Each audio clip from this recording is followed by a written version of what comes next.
विद्यार्थियों को नमस्कार। 10वीं कक्षा में आप सबको स्वागत करती हूँ। 10वीं कक्षा का तीसरा पाठ है गिल्लू। जैसे कि हम पहले देखा है कि 10वीं कक्षा का पहला कविता था मातृभूमि। तो मातृभूमि के कवि परिचय, मातृभूमि कविता का भावार्थ हमने पिछली कक्षा में देखा है। तो दूसरा पाठ था 10वीं कक्षा का कश्मीरी सेब। कश्मीरी सेब में प्रेमचंद जी हमें बाजार में होने वाले धोखेबाजी के बारे में बहुत अच्छा सा समझाया है। तो यह है तीसरा पाठ, 10वीं कक्षा का तीसरा पाठ है गिल्लू। गिल्लू, हम गिल्लू किसे कहते हैं? गिल्लू कन्नड़ में हम कहते हैं अड़िलू, और हम इंग्लिश में कहते हैं स्क्वायर। हम गिल्लू को क्या कहते हैं? अड़िलू। तो यहाँ पर इस पाठ के जो लेखिका है महादेवी वर्मा जी। महादेवी वर्मा जी इस पाठ में गिल्लू के बारे में बताया है, जो कुछ भी उनके जीवन में हुए अनुभव। और महादेवी वर्मा जी अपने जीवन में पक्षियों और प्राणियों में कितना प्यार था, पक्षी प्राणी के बारे में कितना लगाव था, उसके बारे में हमें इस पाठ के मुखे समझाया है। तो तीसरा पाठ है गिल्लू और इस पाठ के लेखक हैं महादेवी वर्मा। इससे पहले मैं आपको यह बताना चाहूंगी कि इस पाठ में महादेवी वर्मा जी एक छोटे से जीव गिल्लू को कैसे बचाया है, और साथ में इस गिल्लू का उपचार कैसे किया है। साथ में हमें मनुष्य के साथ उतना ही प्यार नहीं रहता, बल्कि पशु पक्षियों के साथ भी बहुत ज्यादा सा लगाव रहता है और ज्यादा सा प्यार रहता है।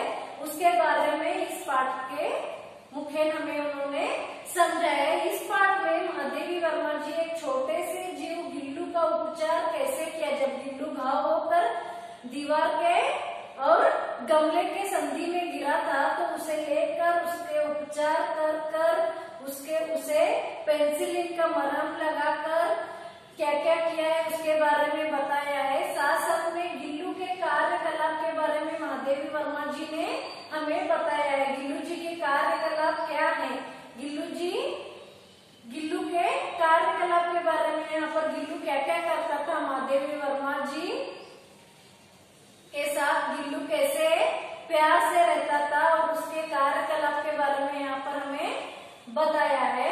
और यहाँ पर महादेवी वर्मा जी यह भी हमें क्या दिया है, एक संदेश दिया है कि हमें जो कोई भी प्राणी पक्षी रहते हैं उसके साथ हमारा बहुत लगाव रहता है, और उस प्राणी पक्षियों के बिना हम नहीं रहते। इसके बारे में भी इन्होंने हमें इस पाठ के मुखे समझाया है। तो हम आज तीसरा पाठ गिल्लू के बारे में जानेंगे। उससे पहले महादेवी वर्मा जी का जो परिचय है इसके बारे में जानेंगे। महादेवी वर्मा जी का परिचय आप 8वीं कक्षा में जो था पाठ, उसके बारे में आप महादेवी वर्मा का परिचय और महादेवी वर्मा जी के बारे में जान चुके हो।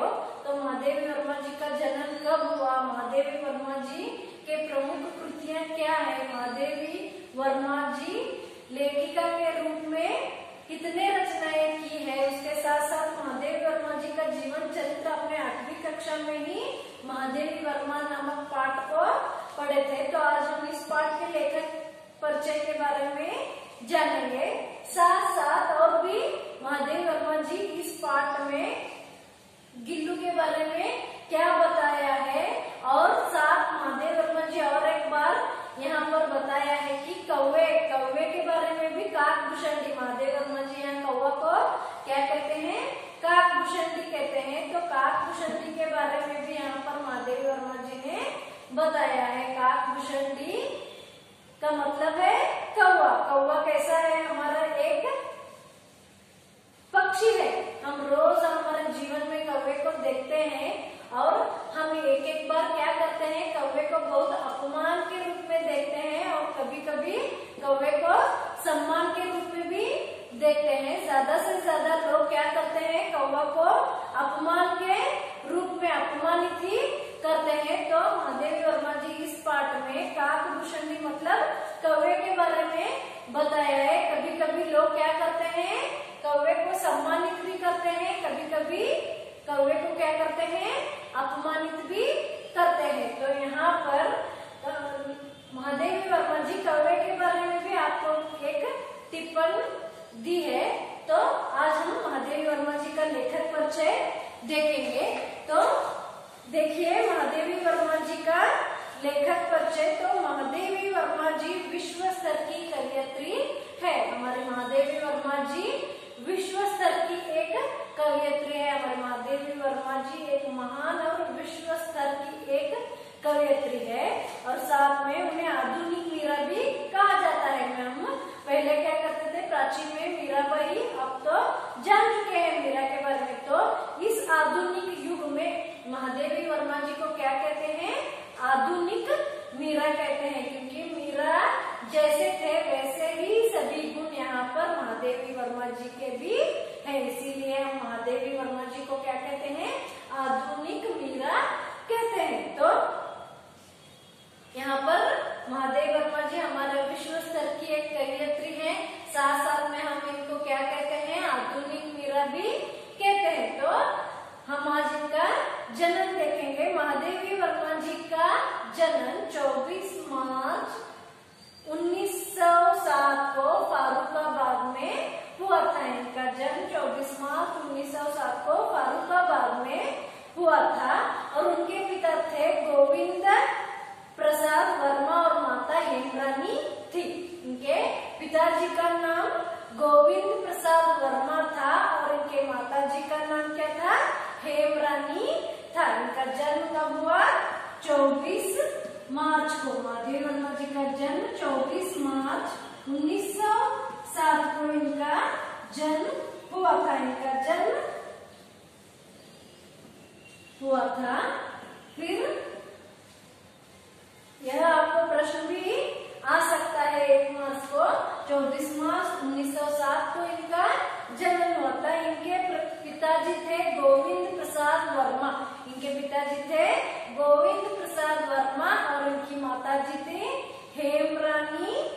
इनका माताजी का नाम था। तो उन्होंने प्रयागराज विश्वविद्यालय से संस्कृत में एमए उपाधि प्राप्त कर महिला विद्यापीठ में प्रधान अध्यापक का पद संभाला था। फिर उन्होंने प्रयागराज विश्वविद्यालय में संस्कृत में एमए की उपाधि पाकर उसी विश्वविद्यालय में प्रधान अध्यापक का पद संभाला था। देखिए महादेवी वर्मा जी अपने MA degree, master of arts degree, इन्होंने प्रयागराज विश्वविद्यालय में किया। फिर उसी विश्वविद्यालय में इन्होंने प्राध्यापिका के रूप में अपना पद संभाला था। तो देखिए महादेवी वर्मा जी का जन्म 24 मार्च 1907 को फारुखाबाद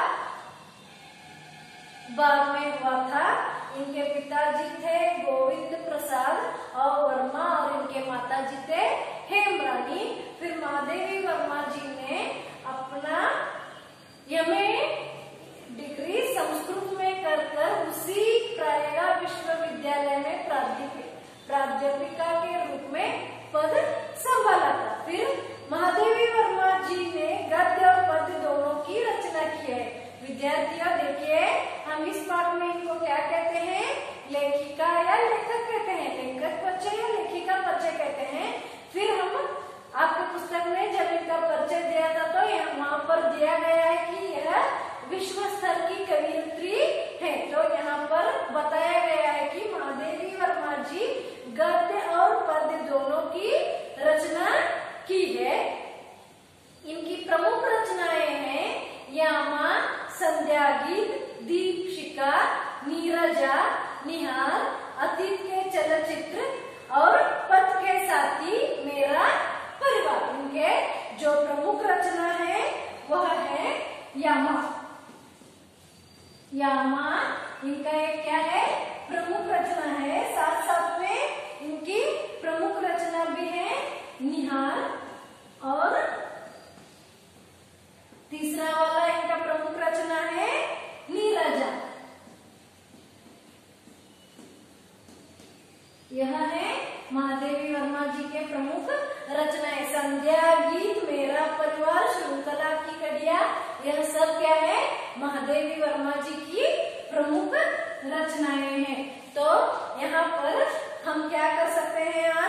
महादेवी वर्मा जी का जन्म, महादेवी वर्मा जी के माता पिता का नाम, महादेवी वर्मा जी के प्रमुख रचनाएं, साथ में महादेवी वर्मा जी को सेक्सेरिया, मंगल प्रसाद द्विवेदी पदक आदि पुरस्कार प्राप्त है। महादेवी वर्मा जी को सेक्सेरिया, मंगल प्रसाद द्विवेदी और आदि अनेक पुरस्कार से इनको सम्मान किया है। उनकी यामा के लिए इनको ज्ञानपीठ पुरस्कार मिला है। देखिए महादेवी वर्मा जी का यह जो यामा कृति है, इसके लिए इनको ज्ञानपीठ पुरस्कार से सम्मान किया गया है। यह है इनका लेखिका परिचय। तो विद्यार्थियों और एक बार देखिए, यहाँ पर मैं आपको बताना चाहूंगी कि महादेवी वर्मा जी गिल्लू पाठ के लेखिका है। फिर महादेवी वर्मा जी को क्या कहते हैं, वो विश्व स्तर की कवयित्री कहते हैं। साथ साथ महादेवी वर्मा जी का जन्म 24 मार्च 1907 को फारुखाबाद में हुआ था। इनके पिता थे गोविंद प्रसाद वर्मा और इनकी माता हेमरानी थी।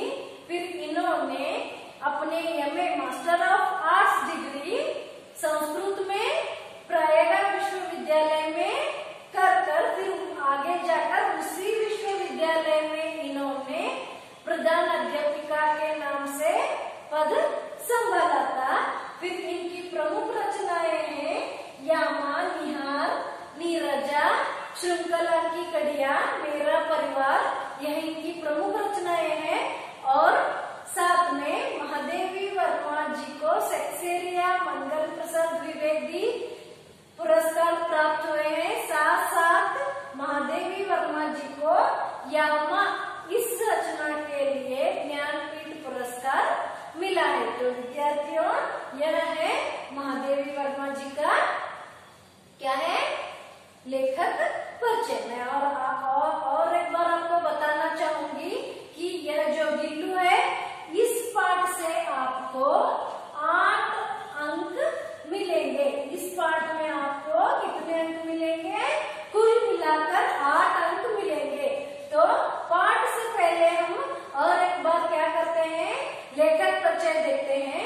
तो इस पाठ में पशु पक्षियों के बारे में, इंसान को या मनुष्य को कितना लगाव रहता है, प्यार रहता है, उसके बारे में इन्होंने बताया है। फिर यहाँ पर लेखक परिचय से आपको 2 से 3 अंक पढ़ते हैं। या तो 1 अंक के प्रश्न में पढ़ सकता है या तो अनुरूपता में पढ़ सकता है। तो और एक बार मैं आपको बताऊंगी कि महादेवी वर्मा जी विश्व स्तर की क्या है, कवयित्री है। साथ साथ में उन्हें हम क्या कहते हैं, आधुनिक मीरा भी कहते हैं। आपको यह प्रश्न भी आएगा कि आधुनिक मीरा कौन है। तो हमारे हिंदी साहित्य की आधुनिक मीरा है महादेवी वर्मा जी। फिर महादेवी वर्मा जी का जन्म 24 मार्च 1907 को फारुखाबाद में इनका जन्म हुआ था। इनके पिता का नाम था गोविंद प्रसाद वर्मा और इनके माता जी का नाम था हेमरानी। यह इनके माता पिता का नाम था। एक प्रश्न और आपको यह भी आएगा, मैं और एक बार बताना चाहूंगी, महादेवी वर्मा जी का जन्म कब और कहाँ हुआ।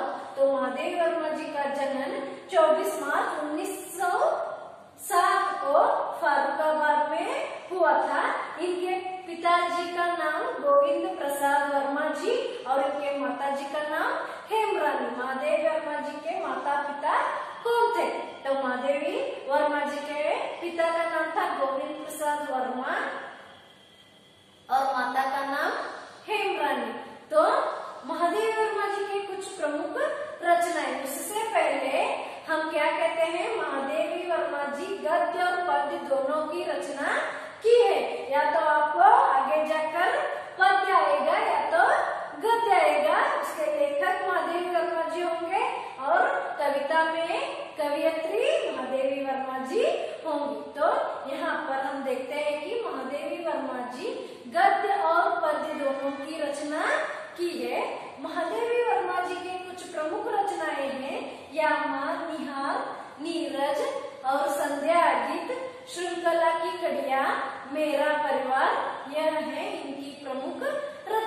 देखिए विद्यार्थियों, 2 अंक के लिए यह प्रश्न भी पढ़ सकता है। आप 3 से 4 कृतियां लिख सकते हैं। तो यहाँ पर महादेवी वर्मा जी के कुछ प्रमुख रचनाएं लिखिए, ऐसा प्रश्न पड़ेगा। तो महादेवी वर्मा जी का जन्म, साथ महादेवी वर्मा जी के माता पिता का नाम, साथ महादेवी वर्मा जी के कुछ प्रमुख रचनाएं। तो महादेवी वर्मा जी के कुछ प्रमुख रचनाएं हैं यामा, निहार, नीरजा, संध्या गीत, मेरा परिवार आदि। यह है महादेवी वर्मा जी के प्रमुख रचनाएं। तो महादेवी वर्मा जी गद्य और पद्य दोनों की रचना की है। महादेवी वर्मा जी गद्य के साथ पद्य की भी रचना की है। तो यह थे महादेवी वर्मा जी के कुछ प्रमुख रचनाएं।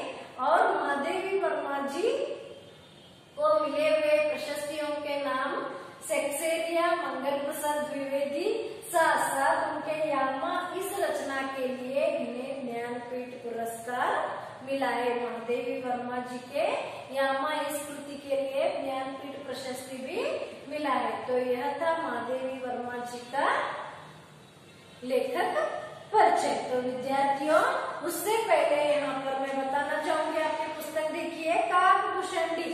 पुराण कथाओं में कौवे को पक्षियों के गुरु के रूप में स्वीकार किया गया है। यहाँ पर क्या किया है? काकभूषणी, इसका अर्थ है कौवा। तो यहाँ पर महादेवी वर्मा जी छोटा सा टिप्पण के साथ दिए हैं कि पुराण में क्या काल था।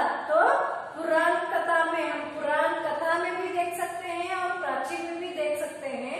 काकभूषणी मतलब कौवा। कौवा क्या करते थे? हम पक्षियों के गुरु माना जाता था। तो यहाँ पर यह भी बताया है। ನೋಡಿ, SSLC ವಿದ್ಯಾರ್ಥಿಗಳಿಗಾಗಿ 3ನೇ ಪಾಠ ಯಾವ್ದಿದೆ ಅಂದ್ರೆ ಗಿಲ್ಲು. ಈ ಗಿಲ್ಲು ಇದ್ರ ಅರ್ಥ ಏನಪ್ಪ ಅಂದ್ರ ಅಳಿಲು. ಗಿಲ್ಲು ಇದ್ರ ಅರ್ಥ ಏನೈತಿ? ಅಳಿಲು. ಇಲ್ಲಿ ಮಹಾದೇವಿ ವರ್ಮಾ ಜಿ ಈ ಪಾಠದೊಳಗ ನಮ್ಮ ಪಾಠದ ಆಶಯ ಏನ್ ಹೇಳ್ಯಾರಪ್ಪ ಅಂದ್ರ ಪಶು ಪಕ್ಷಿ ಜೊತೆ ಏನಿರ್ತೈತಿ ಅಂದ್ರೆ ಮನುಷ್ಯನ ಪ್ರೀತಿ ಬಹಳಷ್ಟು ಇರ್ತೈತಿ. ನಾವು ಮನುಷ್ಯನಿಗೆ ಪ್ರೀತಿ, ಸ್ನೇಹ, ಬಾಂಧವ್ಯ ಎಲ್ಲಾದ್ರಿಂದ ಇರ್ತೇವ. ಆದ್ರೆ ಪಶು ಪಕ್ಷಿ ಜೊತೆ ನಾವ್ ಏನ್ ಮಾಡ್ತೇವೆ ಅಂದ್ರೆ ಬಹಳಷ್ಟು ಕಡಿಮೆ ಜನ ಏನ್ ಮಾಡ್ತಾರಂದ್ರೆ ಬಹಳಷ್ಟು ಪ್ರೀತಿ ಮಾಡ್ತಾರ. ಬಹಳಷ್ಟು ಜನರು ಏನ್ ಮಾಡ್ತಾರಂದ್ರೆ ಪಶು ಪಕ್ಷಿಗಳನ್ನ ನೋಡಿ ಹೆದರ್ತಾರ. ಕೆಲವೊಬ್ರು ತಮ್ಮ ಮನಿ ಮೆಂಬರ್ ಅನ್ನ ಏನ್ ಮಾಡ್ತಾರ ಅಂದ್ರೆ ಅದ್ರ ಜೊತೆ ಟ್ರೀಟ್ ಮಾಡ್ತಾರ. ಅದೇ ರೀತಿ ಮಹಾದೇವಿ ವರ್ಮಾಜಿ ಅವ್ರ ಇಲ್ಲಿ ಗಿಲ್ಲು ಅಂದ್ರೆ ಅಳಿಲು ಇದ್ರ ಬಗ್ಗೆ ಹೇಳಿದಾರ. ತಮ್ಮ ಅನುಭವಗಳನ್ನ ನಮ್ಮ ಮುಂದಿಗೆ ಹಂಚ್ಕೊಂಡಾರ. ಈ ಪಾಠ ಮಹಾದೇವಿ ವರ್ಮಾಜಿ ಏನ್ ಹೇಳ್ತಾರಂದ್ರ ಅಳಿಲು, ಗಿಲ್ಲು ಇಲ್ಲಿ ಏನ್ ಮಾಡ್ಯಾರಂದ್ರ ಇದನ್ನ ಸಾಕಿದ ರೀತಿ ಹೆಂಗ, ಇದ್ರ ಉಪಚಾರ ಹೆಂಗ್ ಮಾಡಿದ್ರು. ಅಳಿಲು ಯಾವಾಗ ಬಂದವ್ರ ಮನಿ ಕಾರಿಡಾರ್ ಹೊರಗ್ ಬಿದ್ದಿತ್ತು, ಯಾವ್ದೋ ಪಾಟ್ ಕಡೆ ಶೀಟ್ ಬಿದ್ದಿತ್ತು, ಬಹಳಷ್ಟ ರಕ್ತದಿಂದ ಏನಾಗತ್ತಂದ್ರ ನರಳಾತಿತ್ಲ. ಅವಾಗ ಅವ್ರು ಏನ್ ಮಾಡಂದ್ರ ಅದನ್ನ ಎಬ್ಸ್ಕೊಂಡ್ ಮನ್ಯಾಗ ತಂದ ಪೆನ್ಸಿಲಿನಿಂದ ಔಷಧ ಹಚ್ಚಿ ಅದಕ್ಕ ಬಾಯ ಒಳಗ ಒಂದ್ 2-3 ಹನಿ ನೀರ್ ಬಿಟ್ಟ ಉಪಚಾರ ಮಾಡ್ತಾರ. ಆಮೇಲೆ ಒಂದ್ 2-3 ದಿವಸ ಅದ್ ಏನಾಗ್ತೈತಂದ್ರ ರಿಕವರ್ ಆಗ್ತೈತಿ. ರಿಕವರ್ ಆದ ನಂತರ ಮೊದ್ಲಿನಂಗ ಆಕತಿ ಮಹಾದೇವಿ ವರ್ಮಾಜಿ ಅದನ್ನ ತಮ್ಮ ಮನ್ಯಾಗ ಇಟ್ಕೋತಾರು. ಅದನ್ನ ಏನ್ ಮಾಡ್ತಾರಂದ್ರ ಕಿಟಕಿ ಕಡೆ ಒಂದ್ ಅದ್ರ ಮನಿ ಮಾಡಿ ಅದನ್ನ ಇಟ್ಟಿರ್ತಾರು. ಅದ್ರ ಜೊತೆ ಎಷ್ಟು ಇವ್ರು ಲಗಾವ್ ಇತ್ತು, ಆಮೇಲೆ ಆ ಅಳಿಲಿಂದ ಜೀವಿತಾವಧಿ ಎಷ್ಟ್ ಇರ್ತೈತಿ, ಆ ಅಳಿಲಿಂದ ಫೇವ್ರೇಟ್ ಊಟ ಅಥವಾ ತಿಂಡಿ ಏನ್ ತಿಂದಿತ್ತದ ಅದ್ರ ಬಗ್ಗೆ ಎಲ್ಲ ಏನ್ ಮಾಡ್ಯಾರಂದ್ರ ಮಹಾದೇವಿ ವರ್ಮಾಜಿ ಅವರ ಈ ಪಾಠದಲ್ಲಿ ಹೇಳಿದಾರೆ. ಅದೇ ರೀತಿ ಇಲ್ಲಿ ಮಹಾದೇವಿ ವರ್ಮಾಜಿ ಅವ್ರು ಏನ್ ಮಾಡ್ಯಾರಂದ್ರ ಲೇಖಕರ ಪರಿಚಯ ಒಳಗ ಏನ್ ಹೇಳ್ಯಾರಪ್ಪ ಅಂದ್ರ ಮಹಾದೇವಿ ವರ್ಮಾಜಿ ಅವ್ರ ಏನ್ ಮಾಡಿದಾರಂದ್ರೆ ನಮ್ಮ ವಿಶ್ವ ಸ್ತರದ ಒಬ್ರು ಏನಿದಾರಂದ್ರೆ ಕವಿಯತ್ರಿದರು. ಜೊತೆ ಅವ್ರು ಏನ್ ಮಾಡಿದಾರಂದ್ರೆ ಗದ್ಯ ಪದ್ಯ ಎರಡನ್ನೂ ಬದಲ. ಯಾವಾಗ ನಾವು ಪಾಠನ ಬರ್ದಿರ್ತಾರ ಅವಾಗ ಅವ್ರಿಗೆ ಏನಂತೀವಿ ಅಂದ್ರೆ ಲೇಖಿಕಾ ಅಂತ ಕರಿತೇವೆ. ಅದ ಲೇಖಕದ ಅನ್ಯಲಿಂಗ ಶಬ್ದ. ಯಾವಾಗ ಅವ್ರ ಕವಿತಾ ಬರೀತಾರೋ ಅವಾಗ ನಾವು ಅವ್ರಿಗೆ ಏನಂತೇವೆ ಅಂದ್ರೆ ಕವಿಯತ್ರಿ ಅಂತೇವೆ. ಅದಕ್ಕೆ ಮಹಾದೇವಿ ವರ್ಮಾಜಿ ವಿಶ್ವ ಸ್ತರದ ಒಬ್ರು ಏನಾಗಿದಾರಂದ್ರ ಕವಿಯತ್ರಿ ಆಗಿದ್ರು. ಆಮೇಲೆ ಇವ್ರ ಜನ್ಮ ಎಲ್ಲಾಗಂದ್ರೆ 24 ಮಾರ್ಚ್ 1907ರಾಗ ಇವ್ರ ಫಾರೂಕಾಬಾದ್ ಒಳಗೆ ಏನಾಗೈತಂದ್ರ ಜನನ ಆಗೈತಿ. ಇವ್ರ ಜನನ 24 ಮಾರ್ಚ್ 1907ರಾಗೈತಿ. ಇವ್ರ ತಂದೆಯವರ ಹೆಸರ ಗೋವಿಂದ ಪ್ರಸಾದ್ ವರ್ಮಾ, ತಾಯಿಯವರ ಹೆಸರ ಹೇಮರಾಣಿ. ನಿಮ್ಗೆ ವಿದ್ಯಾರ್ಥಿಗಳೇ ಒಂದೇನ್ ಪ್ರಶ್ನೆ ಕೇಳ್ತಾರೆ, 1 ಅಂಕದ ಯಾವ್ದು ಪ್ರಶ್ನೆ ಕೇಳಬಹುದು. ಲೇಖಕರ ಪರಿಚಯ ಒಳಗ ಇಲ್ಲಿ ಒಂದೇನ್ ಕೇಳ್ತಾರಂದ್ರೆ ಮಹಾದೇವಿ ವರ್ಮಾಜಿ ಅವರ ಜನನ ಎಲ್ಲಿ ಹಾಗೂ ಯಾವಾಗ ಆಯ್ತು? ಹಾಗಾದ್ರೆ ಮಹಾದೇವಿ ವರ್ಮಾಜಿ ಅವರ ಜನ್ಮ 24 ಮಾರ್ಚ್ 1907 ಫಾರೂಕಾಬಾದ್ ಒಳಗೆ ಇವ್ರದ್ದೇನಾಗೈತಂದ್ರ ಜನ್ಮ ಆಯ್ತು. ತದನಂತರ ಇವರ ತಂದೆ ಹೆಸರು ಗೋವಿಂದ ಪ್ರಸಾದ್ ವರ್ಮಾ, ತಾಯಿ ಹೆಸರು ಹೇಮರಾಣಿ. ಇಲ್ಲಿ ಇವರ ತಂದೆ ತಾಯಿ ಹೆಸರು ಒಂದಂಕ ಪ್ರಶ್ನೆಗಿಂತ ಕೇಳ್ತಾರೆ. ಇವರ ತಂದೆ ಹೆಸರ ಗೋವಿಂದ ಪ್ರಸಾದ್ ವರ್ಮಾ, ತಾಯಿಯವರ ಹೆಸರ ಹೇಮರಾಣಿ. ಇವರ ಪ್ರಮುಖ ರಚನೆಗಳು, ಇವ್ರ ಪ್ರಮುಖ ರಚನೆಗಳು ಯಾವಂತ ಕೇಳಂದ್ರ 1 ರಿಂದ 2 ಅಂಕದ ಪ್ರಶ್ನೆ ಇಲ್ಲಿ ಕೇಳ್ತಾರೆ. ಮಹಾದೇವಿ ವರ್ಮಾಜಿ ಅವರ ಪ್ರಮುಖ ರಚನೆ ಲಿಖಿ ಅಂದ್ರ ಯಾಮ, ನಿಹಾರ್, ನೀರಜ, ಸಂಧ್ಯಾ ಗೀತ್, ಮೇರಾ ಪರಿವಾರ. ನೀವು 4 ಬರೆದ್ರೆ ನಿಮ್ಗೆ ಏನಾಗ್ತಂದ್ರ ಅಂಕಗಳ ಸಿಗ್ತಾವ. ಮಹಾದೇವಿ ವರ್ಮಾಜಿ ಅವರ ತಮ್ಮ ಶಿಕ್ಷಣ MA ಮಾಡಿದ್ರು. ಅವ್ರ ಏನ್ ಮಾಡಿದ್ರ ಮಾಸ್ಟರ್ ಆಫ್ ಆರ್ಟ್ಸ್ ಎದ್ರೋ ಮಾಡಿದ್ರ ಸಂಸ್ಕೃತ ವಿಷಯ ಒಳಗ ಇವರ ಮಾಸ್ಟರ್ ಡಿಗ್ರಿ ತಗೊಂಡ ನಂತರ ಪ್ರಯಾಗ ವಿಶ್ವವಿದ್ಯಾಲಯ ಒಳಗ ಪ್ರಾಧ್ಯಾಪಿಕ ಆಗಿ ಏನ್ ಮಾಡ್ಯಾರು ಕೆಲಸ ಮಾಡ್ಯಾರ. ಅದೇ ರೀತಿ ಇವ್ರ ಪ್ರಮುಖ ರಚನೆಗಳ ಕೇಳ್ಬೋದು, ಇವ್ರು ಪಡ್ಕೊಂಡಿದ್ದ ಡಿಗ್ರಿಯನ್ನ ಕೇಳ್ಬೋದು. ನೆಕ್ಸ್ಟ್ ಮಹಾದೇವಿ ವರ್ಮಾಜಿ ಅವರ ಏನ್ ಮಾಡಿದ್ರಂದ್ರ ಗದ್ಯ ಪದ 2 ರಚನೆಗಳನ್ನ ಮಾಡಿದ್ದಾರೆ. ಇದಿಷ್ಟು ಏನಪ್ಪ ಅಂದ್ರೆ ಇವ್ರ ಲೇಖಕರ ಪರಿಚಯ ಐತಿ. ಕೆಲವೊಂದು ಪುಸ್ತಕ ಒಳಗ ಏನ್ ಮಾಡ್ಯಾರಂದ್ರ ಮಹಾದೇವಿ ವರ್ಮಾಜಿ ಅವರ ಮರನ್ನ ಕೊಟ್ಟಿದ್ರು, ಕೆಲವೊಂದ್ರ ಕೊಟ್ಟಿಲ್ಲ. ಆದ್ರೂ ಇವ್ರ ನಿಧನ ಯಾವಾಗ ಆಯ್ತು ಅಂದ್ರ ಸೆಪ್ಟೆಂಬರ್ ಒಳಗ 1987 ಸೆಪ್ಟೆಂಬರ್ಗ ಇವ್ರ ನಿಧನ ಆಗಿತ್ತು. 1987ರಾಗ ಇವ್ರದ್ದು ಏನಾಗೈತಂದ್ರ ಮರಣ ಆಗಿತ್ತು. ಇವ್ರ ಮರಣ ಯಾವಾಗ ಆಯ್ತು ಅಂದ್ರ 1987.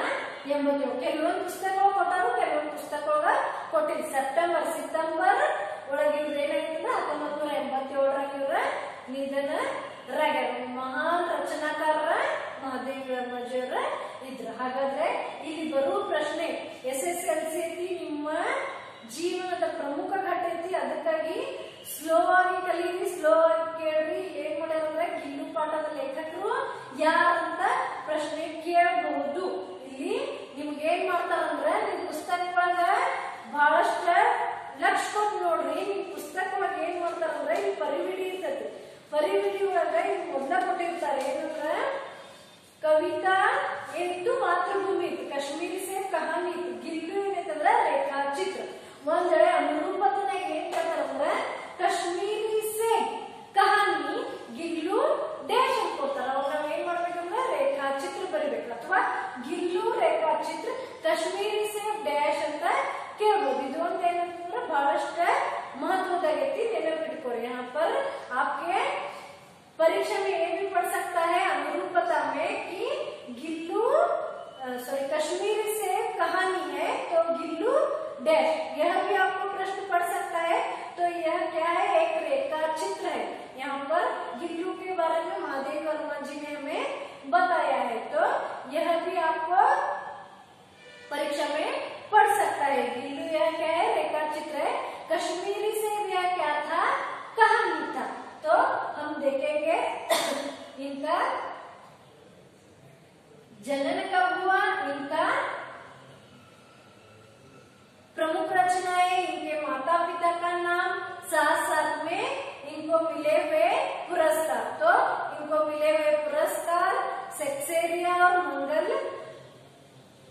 उसके साथ यामाकृति के लिए इनको ज्ञानपीठ पुरस्कार मिला है। तो इतना आप याद रखना चाहिए, क्योंकि यह बहुत क्या है, महत्व है।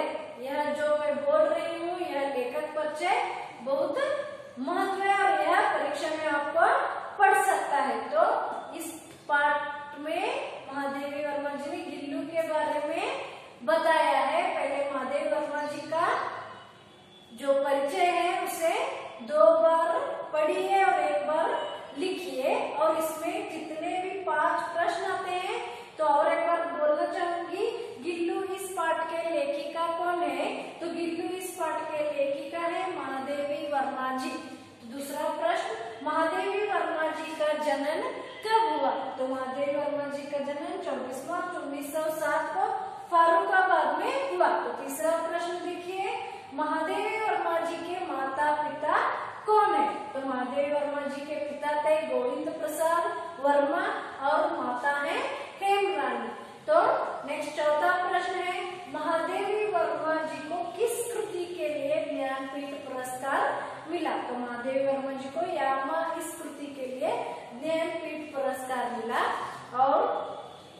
जो पांचवा प्रश्न है वह है महादेवी वर्मा जी के प्रमुख रचनाएं लिखिए। तो महादेवी वर्मा जी के प्रमुख रचनाएं यामा, निहार, नीरजा, संध्या गीत, श्रृंखला की कड़िया, मेरा परिवार आदि यह है महादेवी वर्मा जी के प्रमुख रचनाएं। तो यह था इस पाठ के लेखक परिचय। मैं और भी आपको बताना चाहूंगी, लेखक का इसका अन्य लिंग लिखिए, यह भी पढ़ सकता है। तो यहाँ पर आपको पुस्तक में दिया है लेखिका परिचय। तो लेखक इसका अन्य लिंग है लेखिका।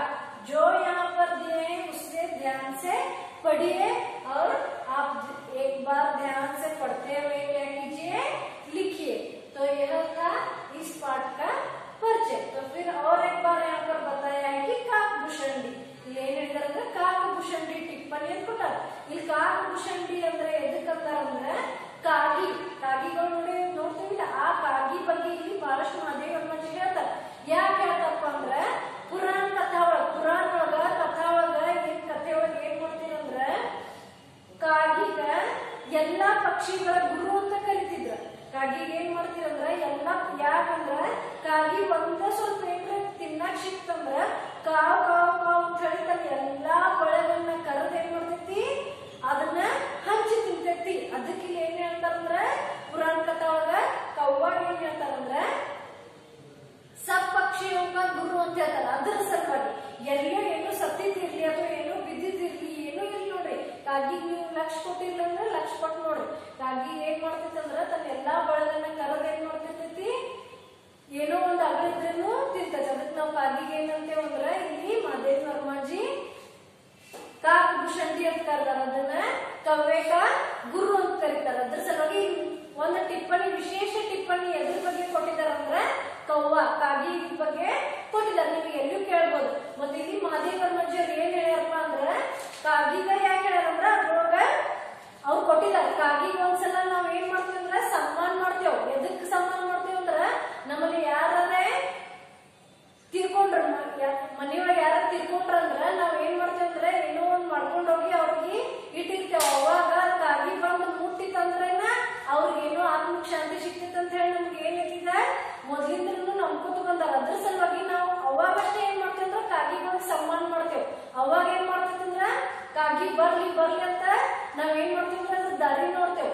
ನೆಕ್ಸ್ಟ್ ಕಾಗಿಗೆ ಏನ್ ಮಾಡ್ತೀವಿ ಅದು ಕರ್ಕಶ ಆವಾಜ್ ಐತಿ, ಕಾಗಿದ ಆವಾಜ್ ಏನೈತಂದ್ರ ಬಹಳಷ್ಟ ಇದೆ, ಅದಕ್ಕಾಗಿ ಕರ್ಕಶವಾಗೈತಿ। ಅದಕ್ಕೆ ನಾವ್ ಕಾಗಿಗೆ ಏನ್ ಮಾಡ್ತೀವಿ ಅವಮಾನಿತ ಮಾಡ್ತೇವೆ। ಯಾಕೆ ಕಾಗಿಗತ್ತೆ ಒದರ್ತಿ ಅಂತ ಹೇಳಿ ಗೊತ್ತೈತಿ, ಅದ್ರ ಸಲುವಾಗಿ ನಾವ್ ಏನ್ ಮಾಡ್ತೇವೆ ಅಂದ್ರ ಕಾಗಿಗಳಿಗೆ ಅವಮಾನಿತ ಮಾಡ್ತೇವೆ। ಇಲ್ಲಿ ಮಹಾದೇವಿ ವರ್ಮಾಜಿ ಅವ್ರು ಏನ್ ಮಾಡಿದಾರಂದ್ರೆ कभी सम्मानित करते हैं और कभी अवमानित करते हैं। तो यहाँ पर कव्वे के बारे में विशेष टिप्पणी के साथ दिया है। साथ में महादेवी वर्मा जी कहते हैं कि पुराण कथाओं में भी हमने सुना है कि कव्वे को पक्षियों के गुरु माना जाता है। ಅಲ್ಲಿ ಕಾಗಿ ಬಗ್ಗೆ ಯಾಕೆ ಕೊಟ್ಟಾರಪ್ಪ ಅಂದ್ರೆ ಈ ಒಂದು ಗಿಲ್ಲು ಈ ಸಣ್ಣ ಜೀವಿಗ ಎರಡು ಕಾಗಿಗಳ ಏನ್ ಮಾಡಿರ್ತಾರ ಅಂದ್ರೆ ಕುಕ್ಕಿ ಅದನ್ನ ಏನ್ ಮಾಡಿರ್ತಾರೋ ಅದಕ್ಕ ಘಾವ್ ಮಾಡಿರ್ತಾರ। ಅದ್ರದ್ದು ಇಲ್ಲಿ ಏನ್ ಮಾಡಿದಾರ ಅಂದ್ರ ಮಹಾದೇವಿ ವರ್ಮಾಜಿ ಅವರ ಬಹಳಷ್ಟ ವಿಶೇಷ ಟಿಪ್ಪಣಿ ಒಳಗ ಕಾಕಭೂಷಣಿ ಕವ್ವೆ ಬಗ್ಗೆ ಹೇಳಿದ್ದಾರೆ। ಇದೇನೈತಂದ್ರ